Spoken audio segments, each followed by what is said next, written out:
پیارے بچوں، میری کہانی کا عنوان ہے شکل نہیں عمل۔ ایک دفعہ کا ذکر ہے کہ ایک آدمی کے 2 بچے تھے، ایک لڑکا اور ایک لڑکی۔ لڑکے کی شکل و صورت بہت اچھی تھی مگر لڑکی اتنی خوبصورت نہ تھی۔ ایک دن بچوں کو ایک شیشہ مل گیا۔ لڑکے نے شیشے میں اپنی شکل دیکھی تو خوشی سے چلا اٹھا، واہ، میں تو بے حد خوش شکل ہوں، میری شکل تمہاری شکل سے بہت بہتر ہے۔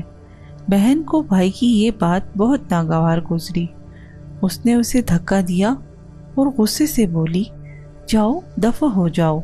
بھائی دور جا گرا۔ بچوں کا باپ یہ تماشا دیکھ رہا تھا۔ اس نے بیٹے سے کہا، خوش شکل ہونے کے ساتھ ساتھ تمہیں خوش عمل بھی ہونا چاہیے۔ پھر باپ لڑکی کی طرف دیکھ کر بولا، اگر تم اچھے کام اور محنت کرو گی تو سب لوگ تمہاری تعریف کریں گے۔